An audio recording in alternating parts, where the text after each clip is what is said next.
Armónicamente hablando, te doy la bienvenida a este espacio de autoconocimiento. Te saluda Mónica Pacheco, alias Armónica, y hoy vengo a contarte un tema que nos encanta y se trata de los chakras y el desarrollo de ellos.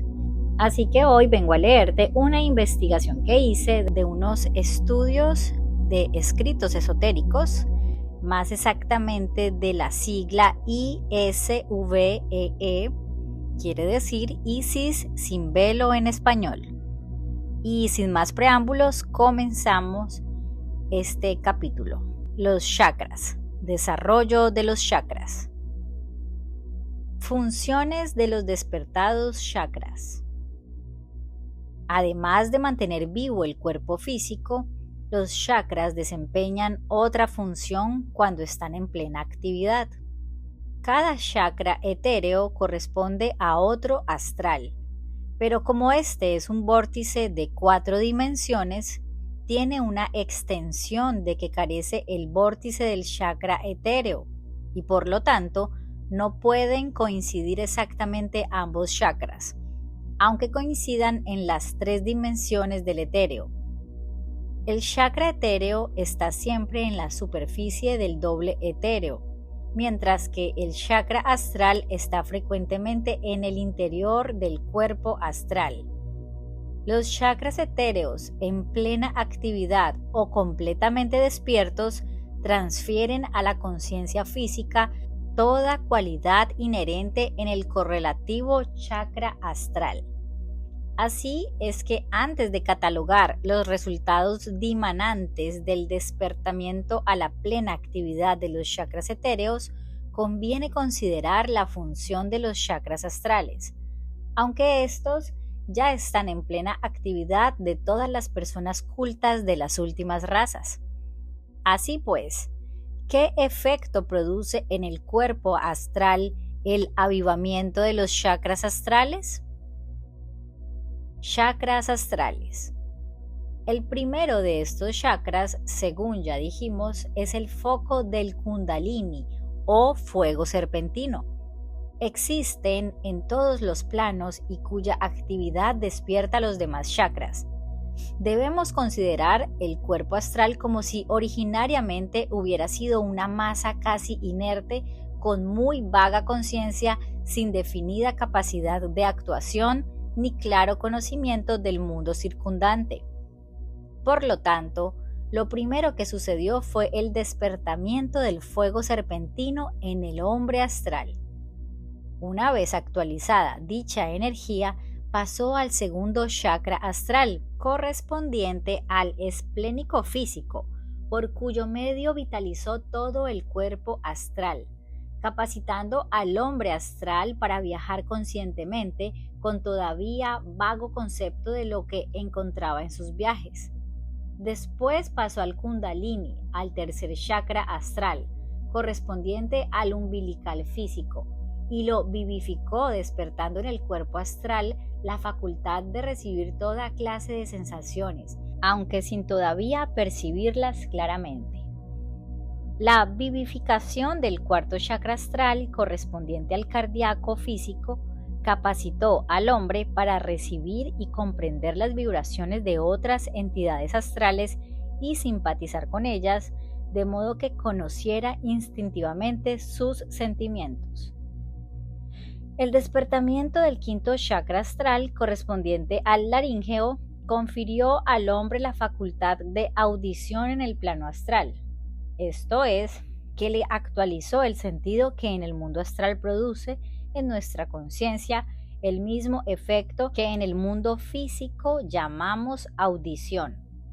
El despertamiento del sexto chakra astral, correspondiente al del entrecejo, produjo análogamente la visión astral o facultad de percibir clara y distintivamente la forma y naturaleza de los objetos astrales, en vez de sentir vagamente su presencia. El despertamiento del séptimo chakra astral, correspondiente al corona, completaba la vida astral del hombre y perfeccionaba sus facultades.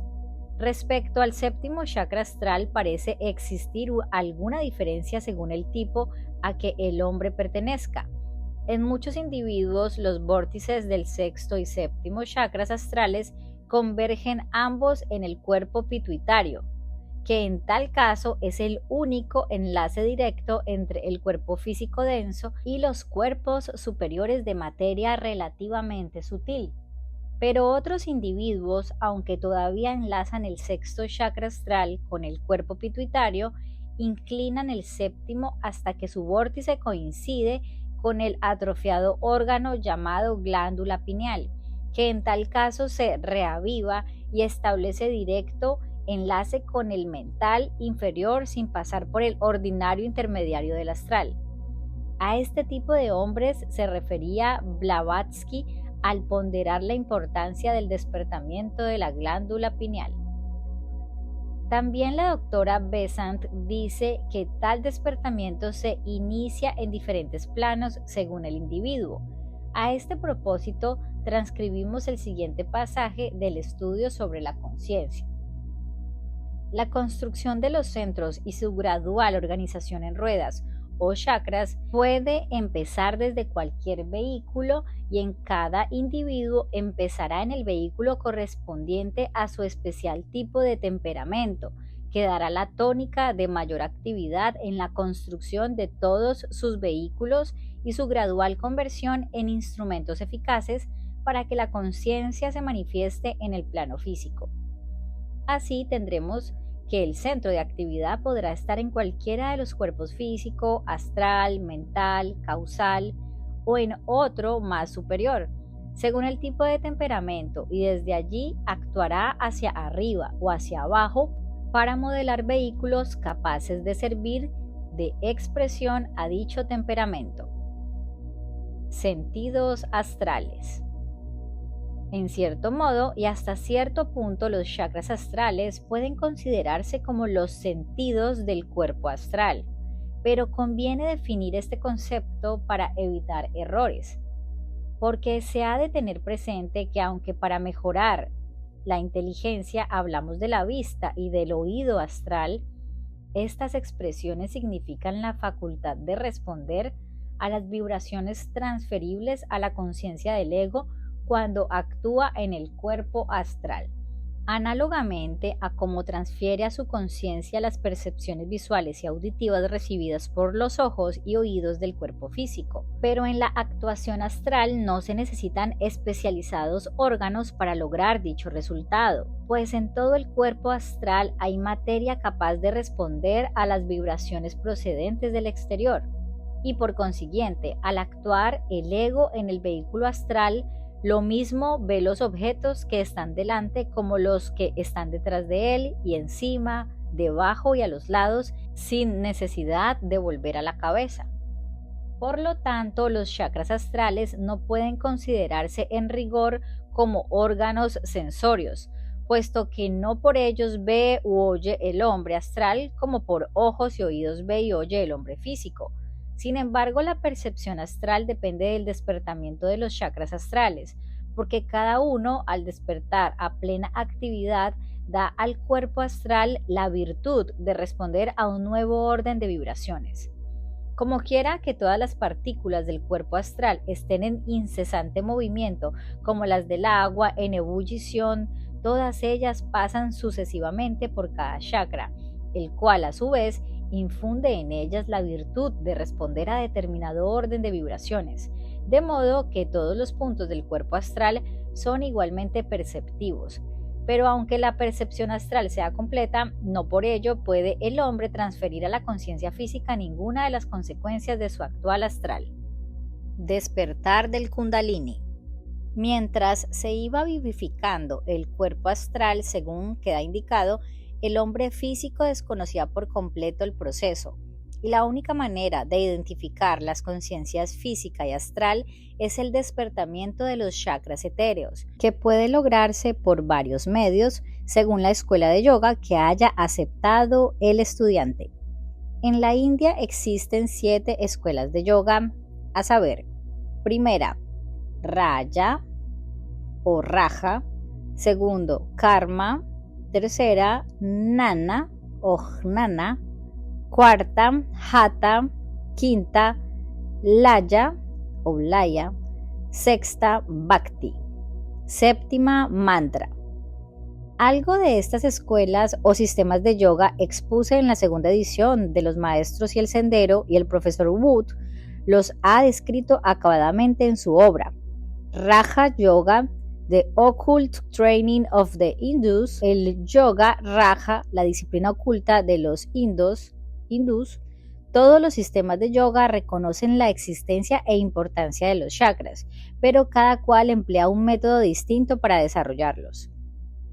El de yoga Raja consiste en meditar sucesivamente sobre cada uno de ellos y despertarlos por puro esfuerzo de voluntad. Es un método muy recomendable. La escuela que presta mayor atención a los chakras es la del Yoga Laya, cuyo método consiste en actualizar las penitencialidades superiores del fuego serpentino e introducirlo sucesivamente en todos los chakras.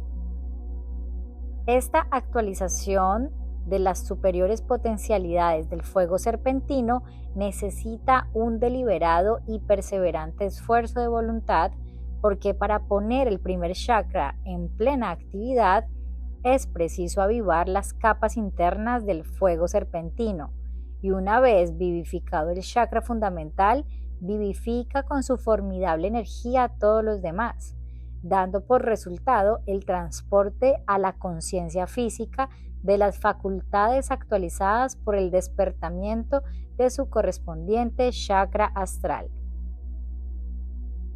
Despertar de los chakras etéreos. Cuando se despierta a plena actividad el chakra esplénico, el hombre es capaz de recordar sus vagos viajes astrales, aunque a veces solo parcialmente. Si de una manera leve y accidental se estimula el chakra esplénico, suele producir la reminiscencia de una beatífica sensación de volar por los aires. Cuando se pone en plena actividad el chakra umbilical, empieza el hombre físico a percibir toda clase de influencias astrales, comprendiendo vagamente que algunas de ellas son amistosas y otras hostiles, y que unos parajes son agradables y otros repulsivos sin saber por qué. La vivificación del chakra cardíaco da al hombre físico el instintivo conocimiento de las alegrías y tristezas del prójimo, y a veces le mueve a reproducir en sí mismo por simpatía los dolores ajenos. El despertamiento del chakra laríngeo capacita al hombre físico para oír voces que suelen sugerirle ideas de toda clase. También a veces oye música y otros sones no tan agradables. Cuando está en plena actividad, confiere al hombre físico la clariaudiencia etérea y astral. La vivificación del chakra frontal capacita al hombre físico para ver lugares y personas distantes o astrales. En las primeras fases de desenvolvimiento solo hay vislumbres de paisajes y nubes de color, pero su plena actividad confiere clarividencia. El despertamiento del chakra frontal está relacionado con la facultad de la visión microscópica, es decir, de ver aumentados los objetos físicos invisibles a simple vista corporal. Del centro del chakra frontal se proyecta un tenue y flexible tubo de materia etérea semejante a una sierpe microscópica con una especie de ojo en su extremo. Wow, aquí sí tengo que parar y decirles que intenso, porque, bueno, primera vez leyendo esto que entiendo que esto corresponde a este chakra, porque a mí me ha pasado eso mucho, que veo aumentados los objetos. Y bueno, yo tengo también un problema de visión, tengo un ojo que ve así como un microscopio muy chiquito y el otro ve todo aumentado, pero a veces aunque tenga gafas puestas me ha pasado ver cosas así y yo pensé que yo era la que estaba loca, pero bueno, según esto, todo corresponde a este chakra frontal.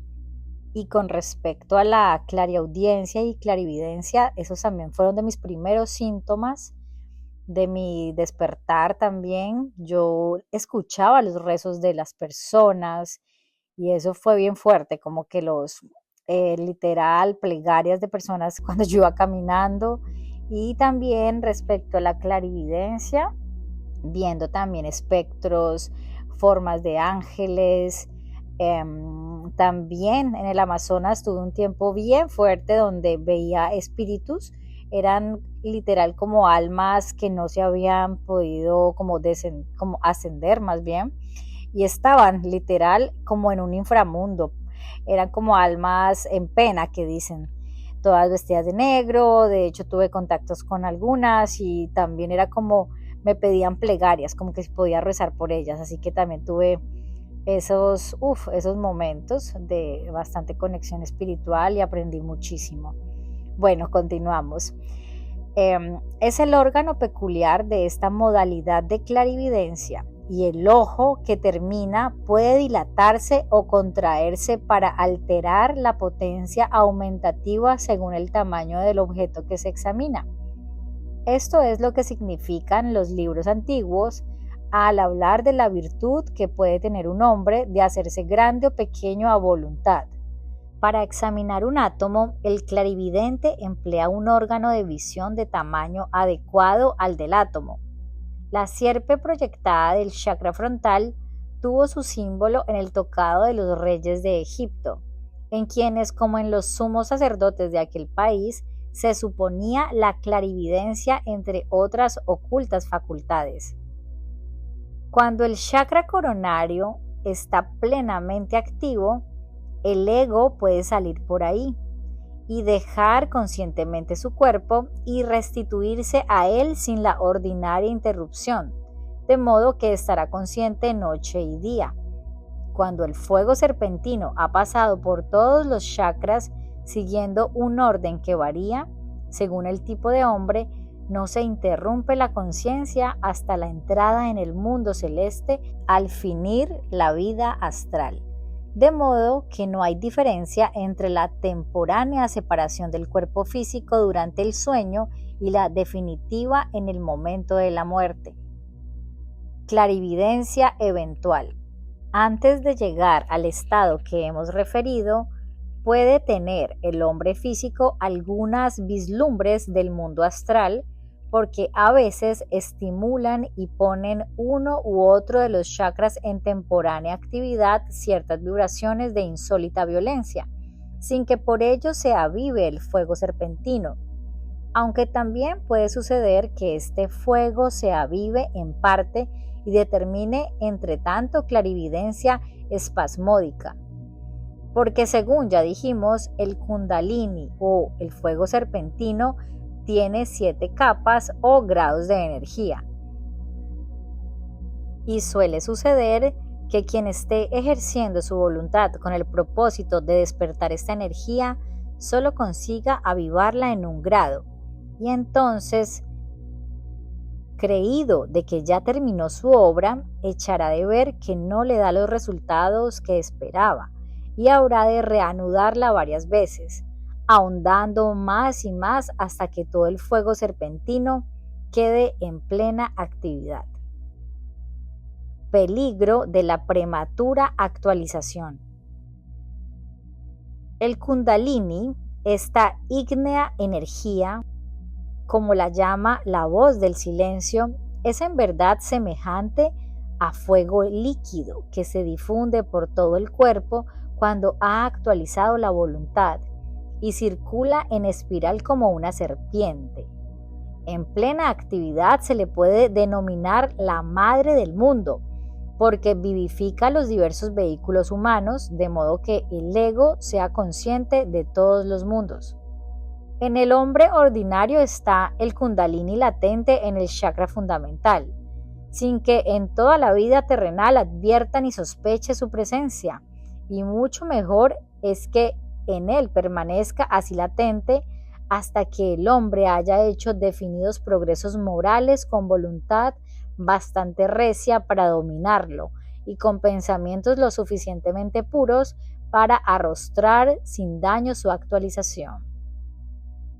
Nadie debe intentarlo manejarlo sin concretas instrucciones de quien por completo conozca el asunto, pues muy graves y terribles son los peligros que entraña y algunos de ellos puramente físicos, de suerte que su indisciplina da actuación y ocasionen agudísimos dolores con desgarro de tejidos, y aún puede sobrevenir la muerte.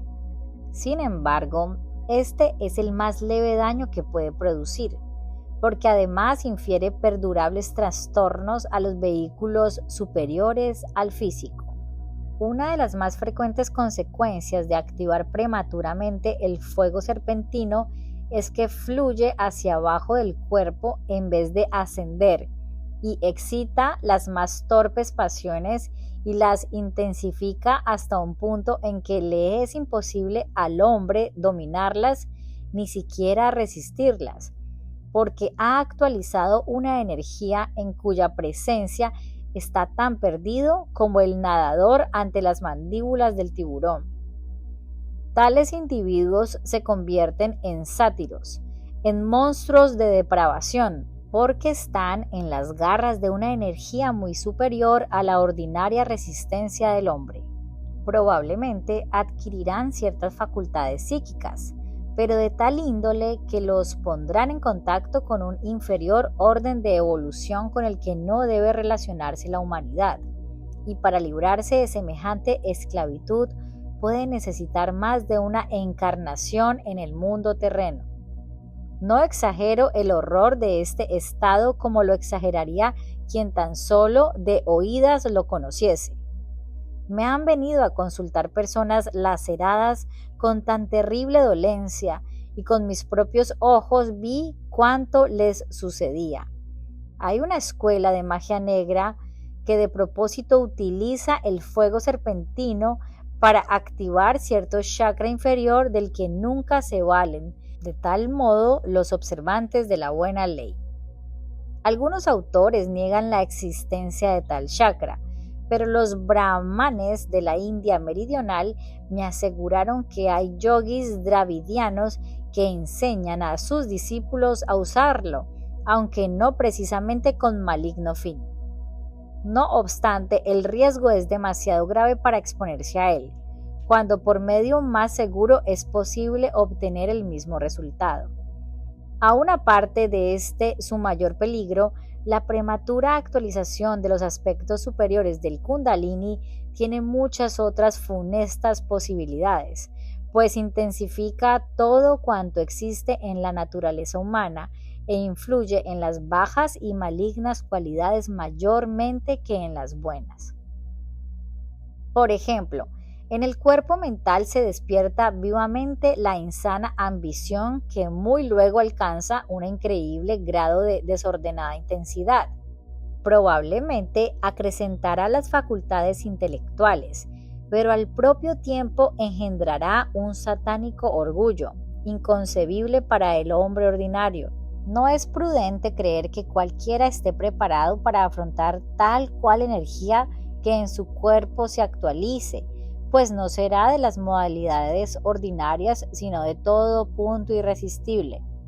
Desde luego, ningún ignorante ha de intentar despertarlas, y si alguien nota que se han despertado eventualmente, debe consultar al punto con quien sepa muy bien de qué se trata. De propósito, me abstengo de explicar la manera de actualizar el fuego serpentino, ni cómo, luego de actualizarla, esta energía se la hace pasar por los diversos chakras, porque de ningún modo se debe intentar semejante cosa a no ser por la expresa sugestión de un maestro que vigile a su discípulo durante las sucesivas etapas del procedimiento. Aconsejo solemnemente a los estudiantes que se abstengan de todo esfuerzo para actualizar tan formidable energía, a no ser bajo la tutela de un maestro, porque he presenciado muchos casos de los terribles efectos del ignorante y mal aconsejado entremetimiento en estos gravísimos asuntos. El Kundalini es una tremenda realidad, uno de los fenómenos capitales de la naturaleza, y no es cosa de juego ni de frívolo entretenimiento, porque manejarlo sin comprenderlo es mucho más peligroso que sería para un niño jugar con la dinamita. Verdaderamente dice de esta energía un libro indo: libera al yogi y esclaviza al insensato. En asuntos como este se figuran a veces los estudiantes que alguna excepción en su favor habrá de las leyes de la naturaleza o que alguna intervención providencial los salvará de las consecuencias de su locura. Con seguridad no sucederá nada de esto, y quien protervamente provoca una explosión se expone a ser la primera víctima. Muchas tribulaciones y desalientos se ahorrarían los estudiantes si comprendieran que todo cuanto decimos sobre ocultismo tiene significado exactamente literal y se aplica a todos los casos sin excepción, porque no hay favoritismos, ni privilegios, ni exenciones en la acción de las capitales leyes del universo.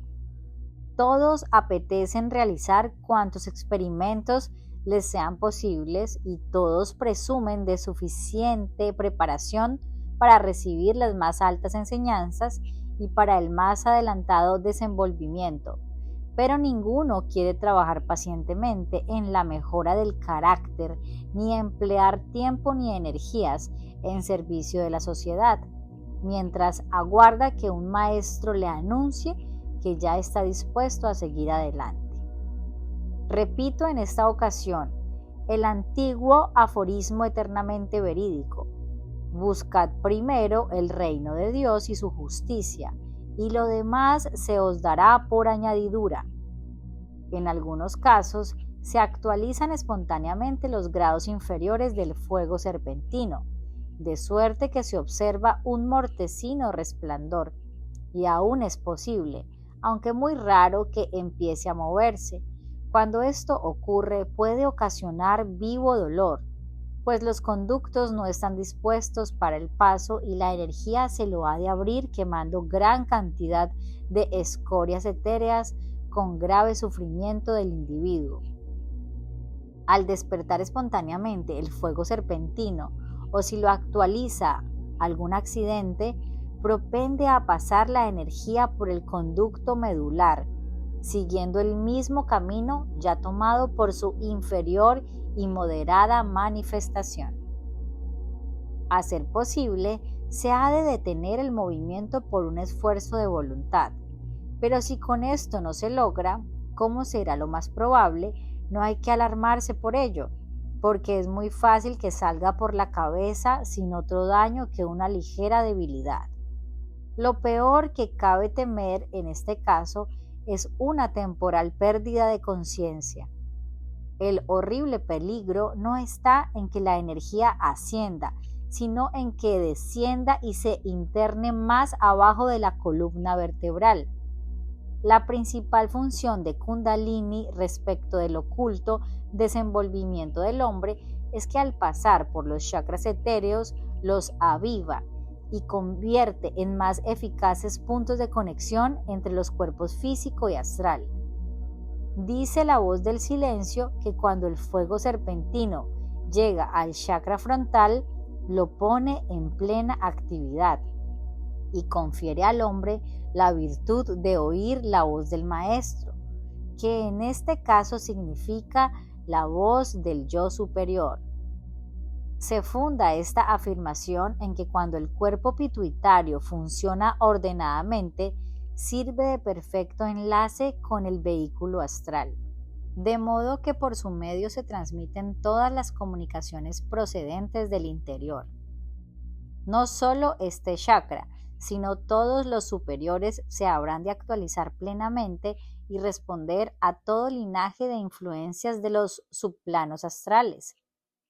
Dicha actualización llegará a su debido tiempo, pero no podrán lograrla en su presente vida terrena quienes por primera vez hayan tomado en serio este asunto.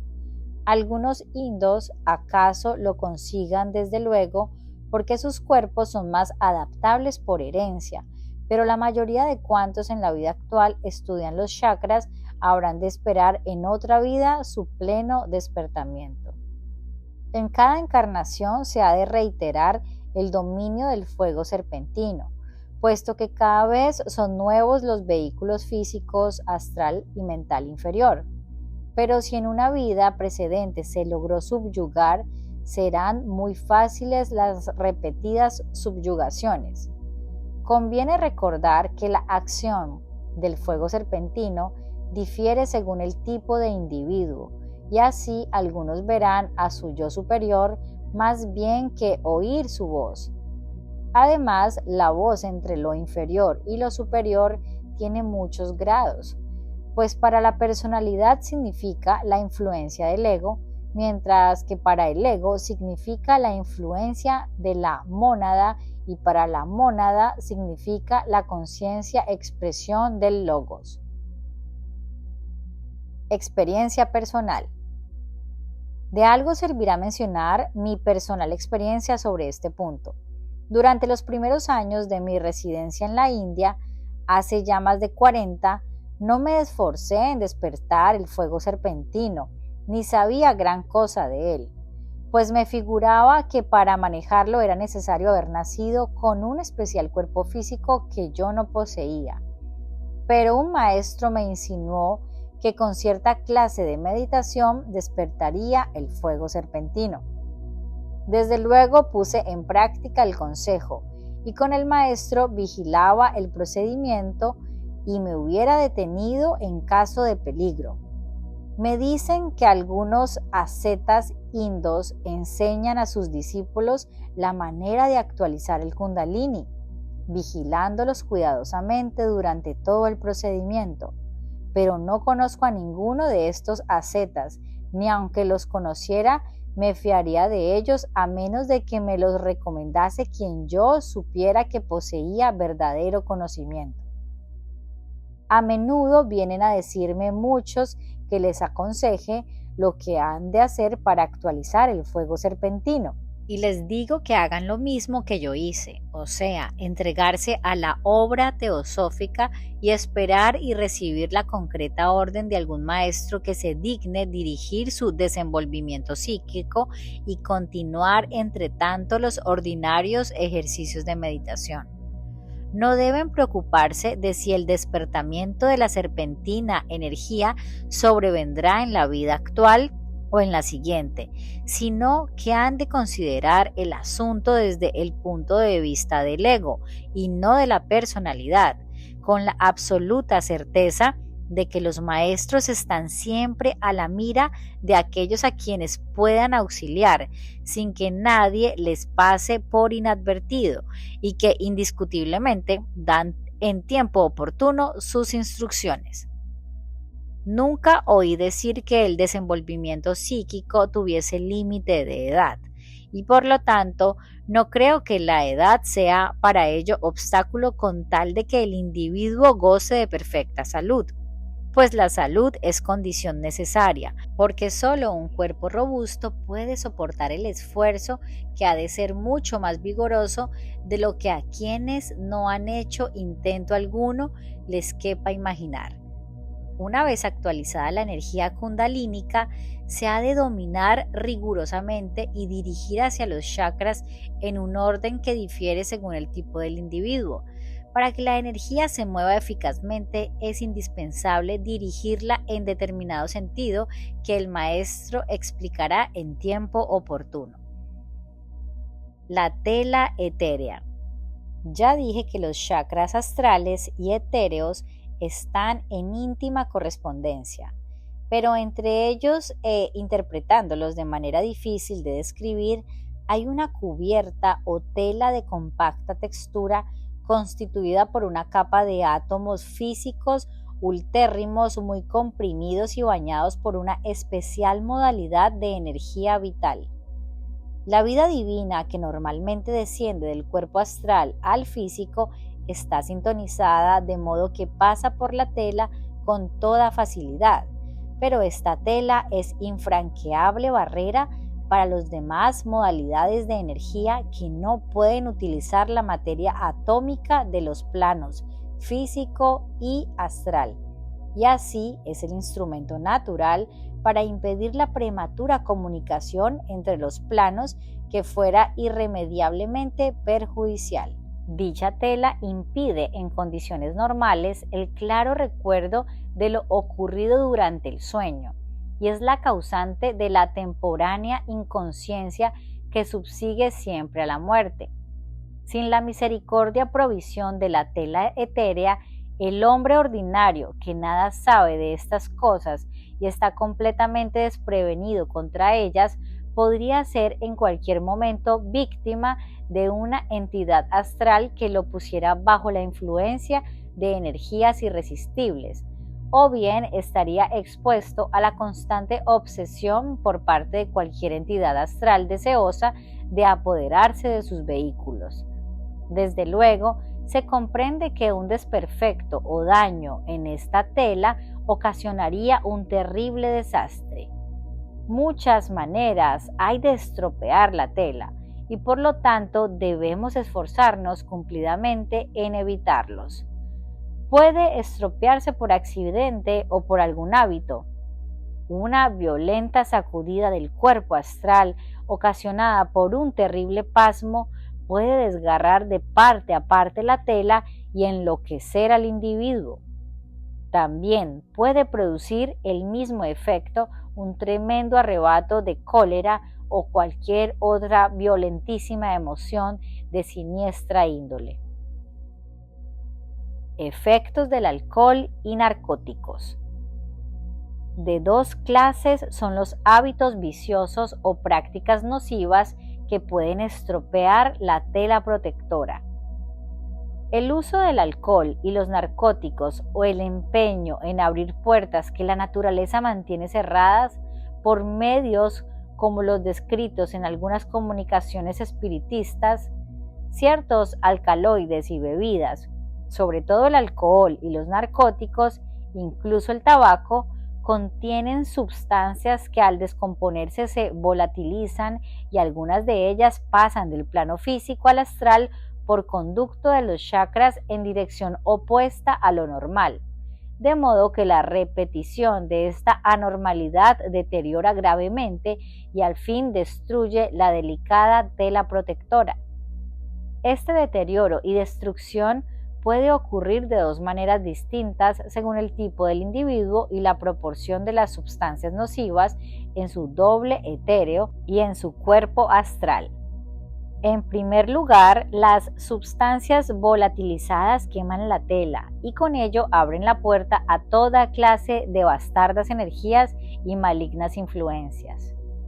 En segundo lugar, dichas sustancias volatilizadas, al pasar por el átomo físico ultérrimo, lo endurecen y embarazan sus pulsaciones de modo que ya no puede vitalizarlo la especial energía que los entreteje, resultando de ello algo así como una osificación de la tela que intercepta las comunicaciones entre uno y otro plano.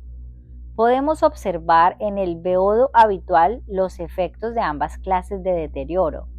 Los que dan libre paso a las nocivas influencias se vuelven locos, quedan obsesos o mueren delirantes, aunque son raros los de este tipo. Más frecuente es el deterioro por interceptación, que debilita las facultades y sume al individuo en el grosero sensualismo y la brutalidad, sin el más leve sentimiento de delicadeza y la imposibilidad del propio dominio. Pierde el sentimiento de responsabilidad y aunque en estado lúcido ame a su mujer e hijos, en cuanto le acometa el ansia de bebida no reparará en gastarse en vino el dinero que debiera emplear en mantener a la familia, porque se desvaneció el afecto y la noción de responsabilidad. Efectos del tabaco. La segunda clase de deterioro de la tela etérea es muy frecuente en los esclavos del tabaco y vemos que persisten en su vicio aunque conozcan perfectamente que molestan a los no fumadores. Prueba del estropeamiento de la tela tenemos en que es el único vicio que un caballero persiste a pesar de darse cuenta del disgusto que causa a los demás. Claramente se ve que en este caso se han embotado los sentimientos delicados.